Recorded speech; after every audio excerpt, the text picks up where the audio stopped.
Good morning. Good morning sir. हम लोग discuss कर रहे हैं प्रोपोर्शनल काउंटर के बारे में और बहुत सारी चीज़ें हम लोग डिस्कस कर चुके हैं and now we are moving ahead, right. अब हम लोग डिस्कस करने वाले हैं आज जो है वो design feature of proportional counter, right. उसका डिज़ाइन जो होना चाहिए, डिज़ाइन फीचर्स क्या क्या होने चाहिए प्रोपोर्शनल काउंटर से, उसके बारे में डिस्कस करेंगे। और उसमें भी सब सेक्शन जो है design feature of proportional counter में सील्ड ट्यूब के बारे में अभी हम लोग डिस्कस करेंगे आज, राइट। तो पहले चीज ए sketch of, let us start A sketch of proportional counter incorporating many common design features is shown in figure 6.6। ये हमारा 6.6 जो है वो प्रोपोर्शनल काउंटर का है, राइट। और यहाँ पे एक चीज देखो क्या लिखा है, ए sketch of proportional counter incorporating many common design features. तो इसमें ये यदि हम लोग इसको डिस्कस कर लेते हैं तो कॉमन डिजाइन फीचर्स क्या है प्रोपोर्शनल काउंटर्स के, वो सारी चीज हमें लगभग मैक्सिमम चीजें हमें समझ आ जाएंगे, करेक्ट, राइट। अब देखते हैं फिगर, देखते हैं थोड़ा बहुत समझने का कोशिश यहाँ पे करते हैं और फिर आगे बढ़ेंगे तो और चीजें जो होंगी हमारी अंडरस्टैंडिंग डेवलप होगी। ये क्या दिया, cross section view of a specific proportional tube design used in fast neutron detection. ये जो प्रोपोर्शनल काउंटर का जो डिजाइन जो यहाँ पे हम लोग डिस्कस कर रहे हैं उसका एक इंस्ट्रूमेंट, प्रोपोर्शनल काउंटर जो है उसका एक क्रॉस सेक्शनल व्यू है जिसको यूज करते हैं किसके लिए, फास्ट न्यूट्रॉन को डिटेक्ट करने के लिए, ठीक है। ये टू बी रिमेम्बर्ड, किसके लिए बना हुआ है, फास्ट न्यूट्रॉन को डिटेक्ट करने के लिए। उसका डिजाइन फीचर एक्चुअली में हम लोग अभी डिस्कस करने वाले हैं। इसमें देखो क्या लिखा है, anode is a 0.025 millimetre diameter है। क्या है, कितना है, 0.025 मिलीमीटर उस एनोड का डायमीटर है, करेक्ट। ये एनोड जो है वो उसका डायमीटर है, यस। ये लाइन, ये एनोड जो है, ये एनोड जो है उसका डायमीटर है, कितना है, 0.025 नहीं, 0.025 मिलीमीटर। और ये वायर जो है वो किस चीज का बना हुआ है, ये बना हुआ है आपका स्टेनलेस स्टील का वायर है। वायर किस चीज का है, स्टेनलेस स्टील का है, जिसका डायमीटर कितना है, 0.025 millimetre, right. The field tube जो है, फील्ड ट्यूब कंसिस्ट ऑफ क्या क्या चीजें, 0.25 mm डायमीटर हाइपोडर्मिक नीडल्स, ठीक है, fitted around the anode at either end of the tube। Field tube में ये जो है, ये जो दिख रहा है आपको यहाँ पे, ये वाला, ये क्या है, 0.25 डायमीटर का, ठीक है। उससे 10 टाइम्स कम है, ये देख लो इसका एनोड, राइट। सो 0.25 डायमीटर का ये हाइपोडर्मिक नीडल्स है, राइट, जो एनोड में यहाँ पे फिटेड अराउंड द एनोड है at the आइडर and of the tube. यहाँ पे एक फिट कर दिया और यहाँ पे एक फिट कर दिया और इसी में ये एनोड का वायर जो है, ठीक है जी। आगे चले, ठीक है। दूसरा, the thin axial anode,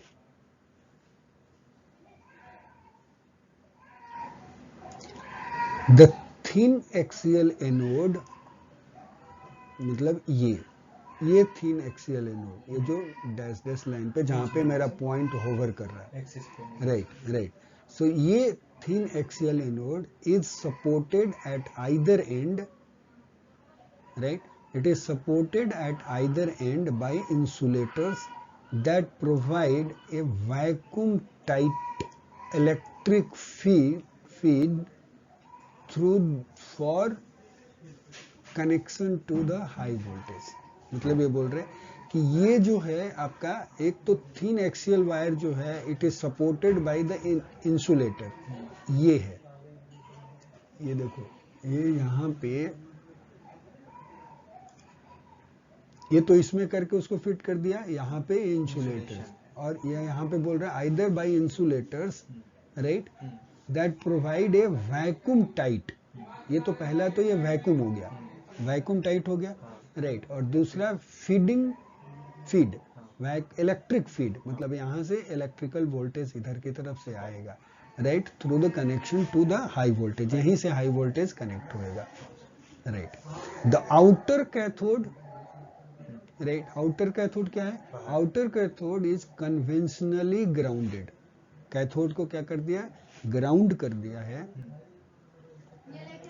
the outer cathode is conventionally grounded, क्यों?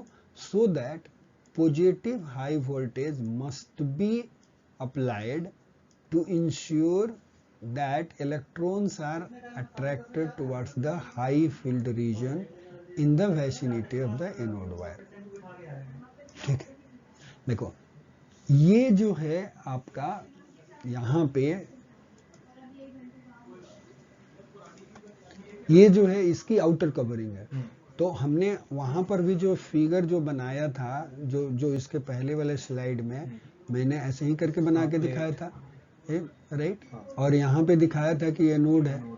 तो ये कवरिंग, ऊपर वाली कवरिंग जो है आउटर कवरिंग है एनोड, कैथोड की, राइट।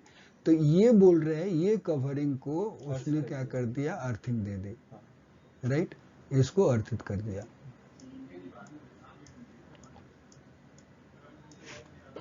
इसको ग्राउंड कर दिया, आउटर कवरिंग को। इसलिए ग्राउंड किया, बोल रहा है कि so that the positive high voltage must be applied, right, to ensure that electron जो है वो इधर की तरफ आए, इधर की तरफ अट्रैक्ट होए। ये एनोड को क्या, एनोड को पॉजिटिव वोल्टेज करना है मुझे, और इसको हाई वोल्टेज की तरफ लेकर के जाना है, राइट, समझ गए? एनोड पॉजिटिव होना चाहिए, तो इसको क्या कर दिया? इसने ग्राउंड कर दिया, ताकि इलेक्ट्रॉन जो है वो इधर की तरफ अट्रैक्ट होके एनोड सरफेस की तरफ आए। हाँ, ये पढ़ रखा था कि ये एनोड के इसी छोटे से रीजन में ये हाई वोल्टेज होता है, जो सफिशिएंट होता है 10 to the power 6 वोल्ट पर मीटर से ज्यादा होता है। ये यहाँ तक पहुंचते पहुंचते 10 to the power 6 मीटर का हो जाता है। इसके बाद आगे बढ़ता है तो और ज्यादा होता है वोल्टेज। तो एक्चुअल गैस मल्टीप्लिकेशन और या इलेक्ट्रॉन एम्प्लीफिकेशन इसी रीजन में होता है, राइट। तो यही बोल रहा है कि वो ताकि इधर की तरफ अट्रैक्ट होए, तो इसलिए क्या किया? आउटर जो सरफेस जो है आप कैथोड का, उसको उसने क्या कर दिया? ग्राउंड कर देते हैं। चलें आगे बढ़े, वो कर ही दिया उसने, ठीक है। देखो यहाँ पे क्या बोला इसने, इसको समझने की कोशिश करनी है। देखो बोला कि फॉर एप्लीकेशन इन्वॉल्विंग न्यूट्रॉन या हाई एनर्जी गामा रेज, उस केस में कैथोड क्या होना चाहिए? Cathode wall can be several millimetre thick, क्यों, किस लिए? To provide adequate structural rigidity चाहिए इसकी। दूसरा चीज बोल रहे हैं कि for low energy gamma rays, X rays है या पार्टिकुलेट रेडिएशन है, अल्फा बीटा है, राइट, मतलब चार्ज पार्टिकल है, उस केस में एक थिन विंडो एंट्रेंस देना है, कैन बी प्रोवाइडेड।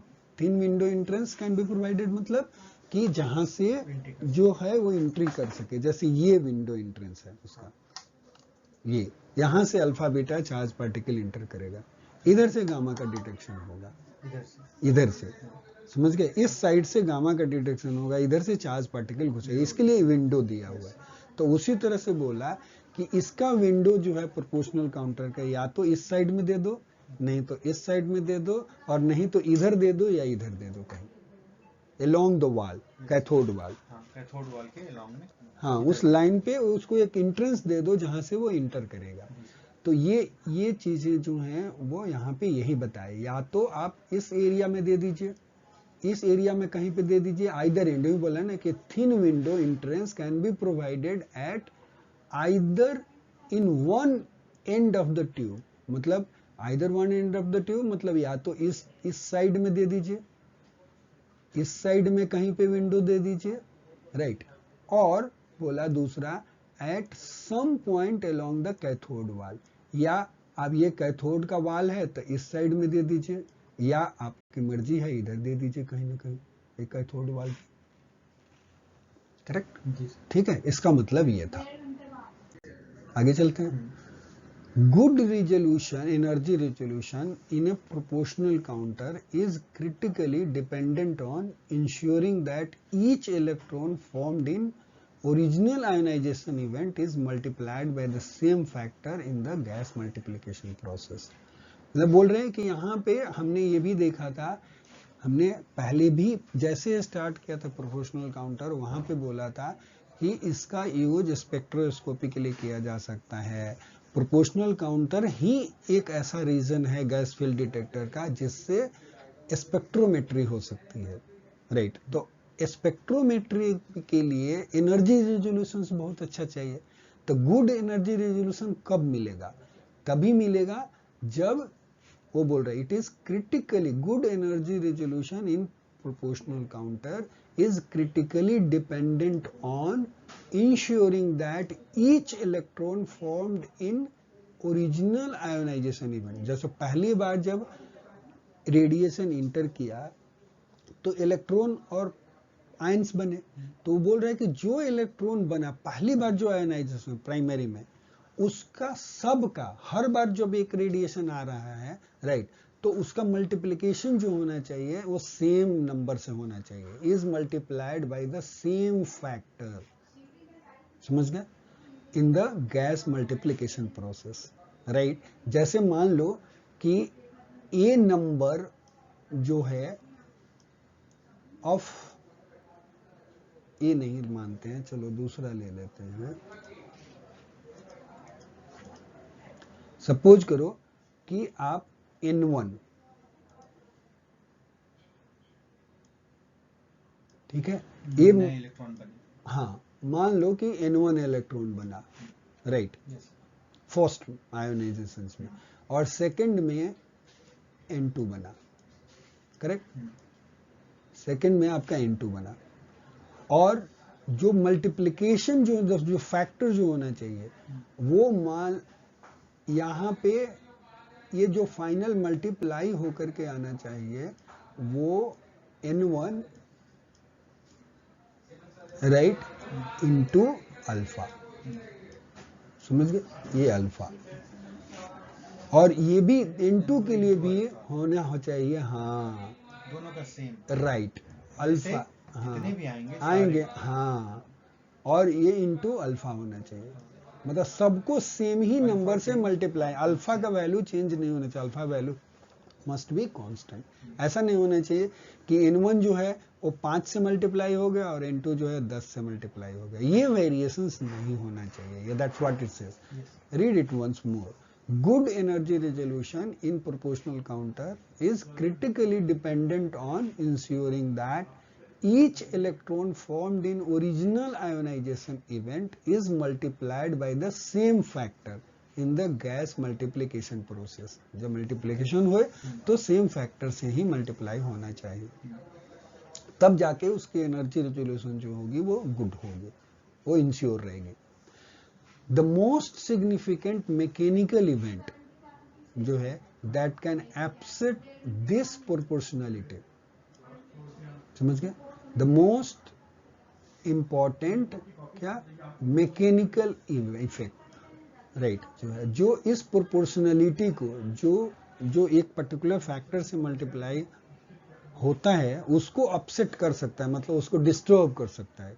मतलब इसका दूसरा मीनिंग ये हुआ कि जहां पे अल्फा का वैल्यू चेंज हो सकता है, वो क्या है, is the distortion of axially uniform electric field produced by this particular equation. मतलब कि जो हम लोगों ने सिलिंड्रिकल ज्योमेट्री के केस में ये जो इक्वेशन इलेक्ट्रिक फील्ड वाला जो इक्वेशंस देखा था कि electric field at A radius r is given by v divided by small r natural log of b divided by a। तो ये बोल रहा है कि यदि ये इलेक्ट्रिक फील्ड डिस्टर्ब हो जाए, समझ गए, ये इलेक्ट्रिक फील्ड कैसे भी डिस्टर्ब हो जाए तो ये प्रोपोर्शनलिटी चेंज हो जाएगी। समझ गए? तो ये इलेक्ट्रिक फील्ड का वैल्यू जो है, जो सिलिंड्रिकल ट्यूब में या कोई भी जो ट्यूब में जो है वो डिस्टर्ब नहीं होना चाहिए यदि आपको गुड रेजोल्यूशन चाहिए तो। क्लियर? क्लियर है? आगे चलो। Okay fine. One potential source is any variation in the diameter of the anode wire along the length. अब देखो क्या हो सकता है, मैन्युफैक्चरिंग प्रोसेस है, राइट? अब ये डायमीटर बना है, एक एनोड वायर उसको बनाना है, राइट? अब ये एनोड वायर का डायमीटर जो है हर जगह बराबर ना हो, कहीं ना कहीं नहीं, वो पतला बनाना है, लेकिन यहाँ पर वो भी डायमीटर अलोंग लेंथ उस हर जगह पे डायमीटर सेम होना चाहिए। जैसे मान लो कि तुमने ये बनाया कोई भी पेपर रोल किया, तो हो सकता है अब ये बना तो सही, राइट, लेकिन यहाँ पे डायमीटर डिफरेंट है और यहाँ पे डिफरेंट है, तो ऐसा नहीं होना चाहिए। ये बात बोले, देखो, one potential source is any variation in diameter of anode wire along its length। इस लेंथ के along यदि वेरिएशन है उनके एनोड वायर के डायमेंशन में, तो इलेक्ट्रिक फील्ड जो होगा वो चेंज हो जाएगा। समझ में आया? यदि यहाँ पे मोटा होगा और यहाँ थोड़ा पतला हो गया, तो यहाँ का फील्ड जो होगा वो डिफरेंट होगा और यहाँ का फील्ड डिफरेंट होगा। तो डिफरेंट होगा, इलेक्ट्रिक फील्ड डिफरेंट हो गया, तो गैस मल्टीप्लिकेशन जो है तो उसी के ऊपर डिपेंड करता है, फील्ड स्ट्रेंथ के, राइट? तो जहाँ पे कम होगा फील्ड स्ट्रेंथ वहाँ कम मल्टीप्लिकेशन होगा, और जहाँ फील्ड ज्यादा होगा वहाँ पे ज्यादा मल्टीप्लिकेशन होगा, राइट? तो अल्फा का वैल्यू जो था सेम फैक्टर से मल्टीप्लाई होने वाला वो नहीं रहेगा, क्योंकि यहाँ पे इलेक्ट्रॉन आएंगे तो उसके उनका मल्टीप्लिकेशन ज्यादा होगा, और इधर की तरफ आ रहा है तो ज्यादा हो रहा है, तो वहाँ पे रिजोल्यूशन जो है वो कंप्रोमाइज हो जाएगा, रिजोल्यूशन उतना बढ़िया नहीं आएगा, मतलब रिजोल्यूशन अफेक्टेड हो जाएगा। करेक्ट? ठीक है। So then the value of A जो है ये anode wire, right, in equation 6.3 will no longer be constant everywhere along the length of the wire, and the degree of gas multiplication will vary from point to point। मतलब यहाँ पे multiplication अलग होगा, यहाँ पे अलग हो चुके, सेम नहीं रहा हर जगह पे, इसलिए अलग अलग पॉइंट पे अलग अलग मल्टीप्लिकेशन, गैस मल्टीप्लिकेशन होगा along the एनोड वायर। समझ में आ गया बात? क्लियर? द मोस्ट, अच्छा ये वाला तो एक कर चुके हैं हम लोग, ठीक है, वो रिपीट हो गया बात, right? The most mechanical effect that can absolute, वही कि जो एक्सियली जो है, is proportionality is the distortion of axially uniform electromagnetic predicted by equation 6.3। This we have already discussed, right?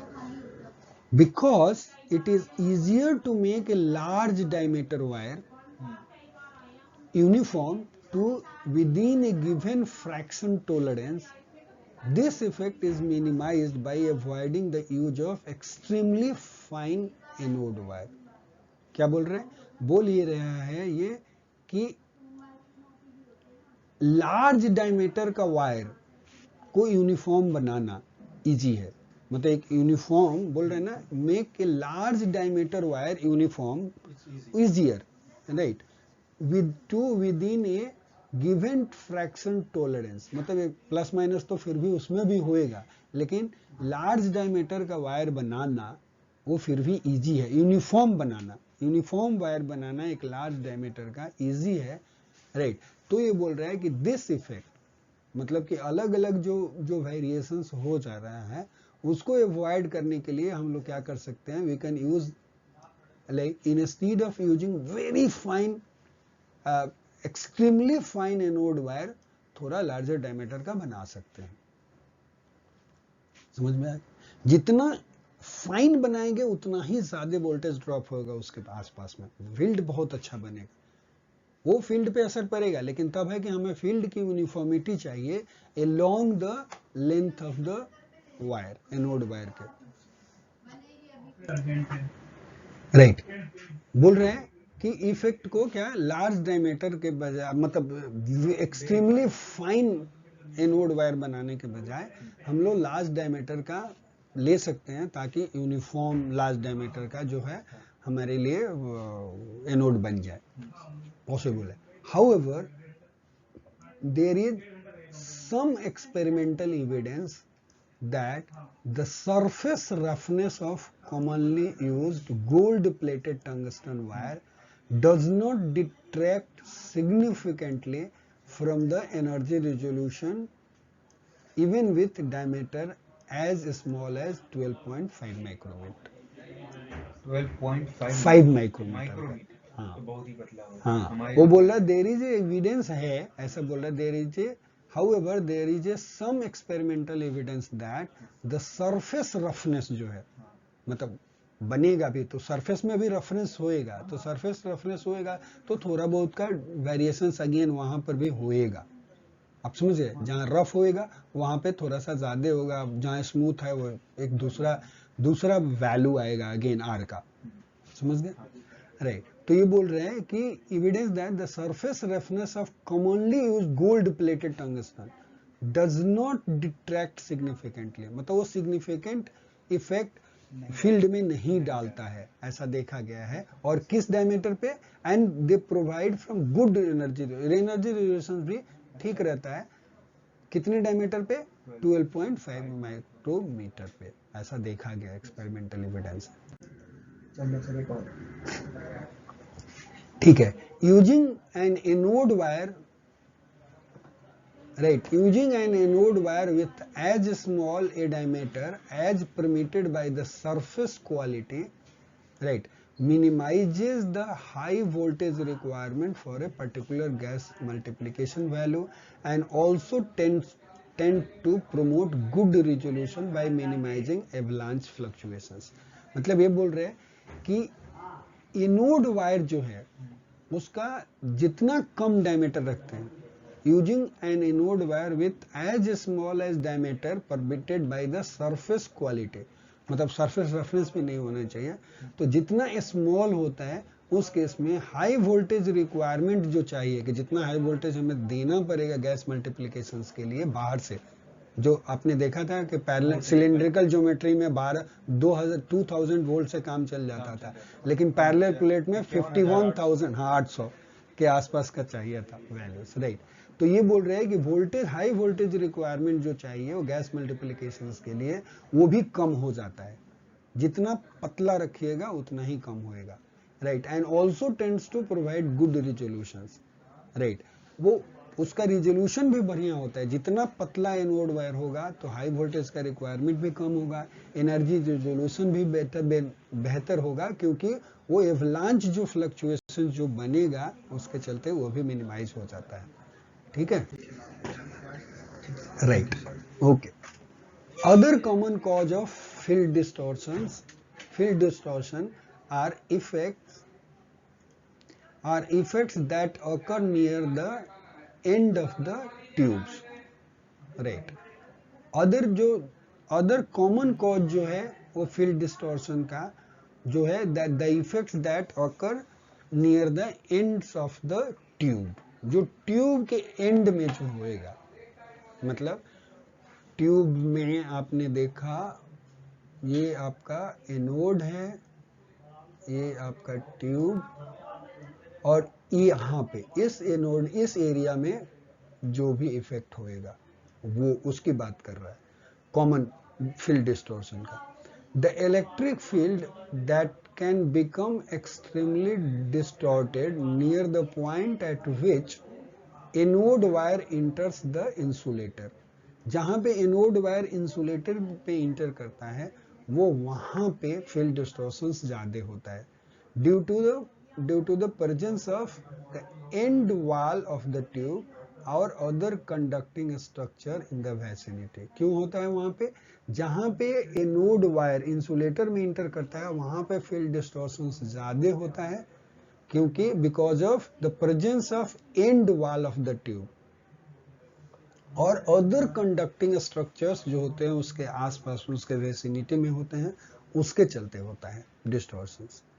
Unless precautions are taken to avoid these difficulties, ion pairs created in these end regions will undergo a degree of gas multiplication different from those created more generally throughout the volume of the gas।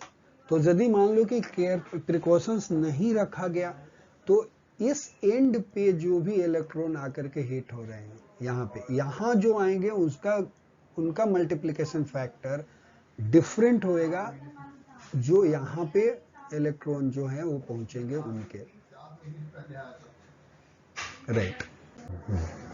तो जो dead and में जो problem होता है उसको solve करने के लिए एक कॉमन सॉल्यूशन ये है कि हम ये करें कि जो भी यहाँ पे जो डेड एंड जो था हमारा, बेसिकली ये मेरा डेड एंड है जहां इंसुलेटर पे जाकर के वो इंटर कर रहा है हमारा ट्यूब। तो इस एरिया में जो भी इलेक्ट्रॉन आए उनका गैस मल्टीप्लिकेशन ना हो, यहाँ पे उनको मल्टीप्लाई ना होने दिया जाए। Gas multiplication is not allowed in this, right, simply. और ये तो उस केस में क्या होगा, ये डेड एंड की तरह काम करेगा और ये एक्टिव वॉल्यूम जो होगा वो अलग हो जाएगा दोनों, राइट। और इस one method of achieving this condition, ऐसा कंडीशन यदि बनाना है इन द सेंस कि यहाँ पे जहाँ पे इंसुलेटर इंटर कर रहा है, जहाँ पे एनोड वायर जो है इंसुलेटर के अंदर इंटर कर रहा है, उस एरिया को यदि मुझे डेड एंड बनाना है, राइट, तो इस एरिया को डेड एंड बनाने के लिए मुझे क्या करना पड़ेगा कि एक मेथड है, it is achieve through the field tubes use करते हैं। तो ये इस टाइप का सिचुएशन जो है वो हम क्रिएट कर पाते हैं, right. As illustrated in figure 6.6, field tube जो है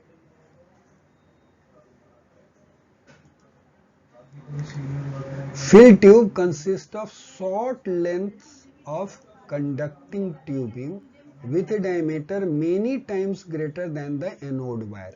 Like ये field tube आ गया हमारा, ये बेसिकली field tube है, ये दोनों, राइट, जिसका डायमीटर जो है it is many times diameter of the anode wire. और इस केस में देखा हमने हमारा एनोड वायर का डायमीटर जो है 0.025 मिलीमीटर डायमीटर है, जो स्टेनलेस स्टील वायर का है। और ये जो फील्ड ट्यूब जो हमने लिया, वो फील्ड ट्यूब जो है वो 0.25, like 10 times thicker, 10 times diameter then the anode wire के है, which is the hypodermic needles, right. तो ये फील्ड ट्यूब लगा दी which are positioned. Now, as illustrated in figure, the field tubes consist of short length of the conducting tubing, right, जिसका diameter जो है greater than that of the anode, which are positioned around the anode wire at each end of the counter. वो anode wire पे which is positioned around the anode wire at each end of the counter, मतलब उसके अंदर ये डाल दिया, ये wire को डाल दिया इस फील्ड में इसके। The voltage applied to the field tube can be maintained at the anode voltage. अब क्या है, वोल्टेज जो अप्लाई होना चाहिए फील्ड ट्यूब, जितना एनोड पे वोल्टेज है एनोड वायर पे उतना ही वोल्टेज जो है वो फील्ड ट्यूब पे है। But because its diameter is large, no gas multiplication will take place in the region between the field tube and the cathode.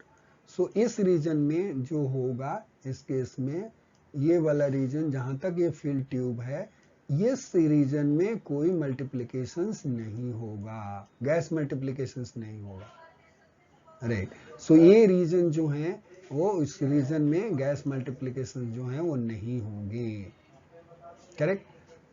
So let me like put it once more, this region, ये वाला reason जो है इस reason में और इस reason में gas multiplications नहीं होंगी, ओके। नाउ